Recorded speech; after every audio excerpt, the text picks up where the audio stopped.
Are you like me? When I was just starting and even now, I make a lot of mistakes in Wurm Online. I made a mistake. Because of that, I thought that today I would give you 15 tips that pro players use, so you don't have to make the same mistakes that I do. Let's get started. Don't like the look of those pesky tree stumps? Simply pack or dig the tile to make them vanish. Also, contrary to some rumors, tree stumps will not spawn other trees. So I guess you could just leave the stumps for a few days, and they will go away on their own. For number 2, you can maximize efficiency by farming, foraging, and botanizing in a 3-tile wide area.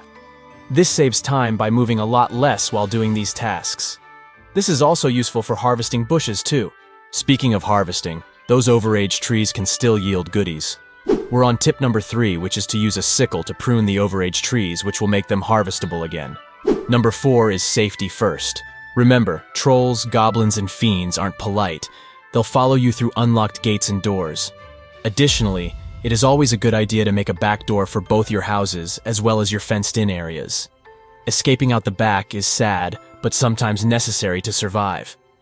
Worried about your horse wandering? Tip number 5 is that saddled horses stay put and look much cooler. But here's a heads up for tip number 6. Avoid placing saddles or valuable items on unbranded animals. Shady players could just kill and loot them, which would be very sad for you. Making a farm but need to get rid of the grass? For tip number 7, just one dig action will clear the grass on 4 tiles. It's extremely efficient when compared to the cultivate action. Here's a quick tip number 8. Hold shift and enter, then drag from your BSB or FSB. It auto-selects the max items perfect for skipping that time-consuming dialogue, which appears each time you drag without using this tip. Want to switch it up? For tip 9, you can adjust the shift and enter feature in your settings. This makes dragging one item at a time a breeze, especially handy for pan filling.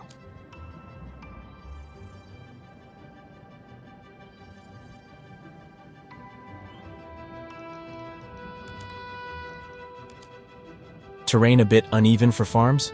No worries. Tip 10 is that farmland can be sloped up to 8 in one direction. No need to make your farming areas completely flat. I've also seen farms with intentional slopes planned over flat areas, which makes the farms look varied and awesome. Journeying in a large cart or wagon? Use that time with tip 11. Repair and improve items on the move. It's a true time saver. You can grind many incredibly useful skills all while traveling across the world. Fine carpentry and masonry are just a couple skills that come to mind. After going premium, you'll get an affinity boost for a skill. Many people manually search through their skills window looking for which skill got the affinity. This takes forever. For tip number 12, you can just filter your skills with an asterisk to reveal all of your affinities. Drowning in inventory chaos? Tip 13 will help. Right-click the inventory label in your inventory to create handy groups. I like to create groupings for the different imping categories like smithing and carpentry. It's organization magic. Tip 14. Stop activating each individual seed to plant. Put your seeds in a satchel and activate them, or use satchels on your tool belt. You'll be sowing fields like a pro. For the final pro tip, before you dive into building a house, plan it out. Tools like Deed Planner and the Housing Calculator, linked in the description below, can be lifesavers. The Housing Calculator will tell you the skill you need to make the house, but the materials list it gives is not for all types of buildings, only wooden ones, and doesn't take fences, etc. into consideration. The Deed Planner, however, will allow you to build the house exactly as you want, then provide an exact materials list. Prep, plan, and then proceed. There you have it, my top 15 nuggets of wisdom for Wurm Online. Whether you're farming, building, or just exploring, these tips can help shape your Wurm journey. If you found this video helpful, remember to give a thumbs up, and don't forget to subscribe for more Wurm Online videos. Happy adventuring, and see you in-game.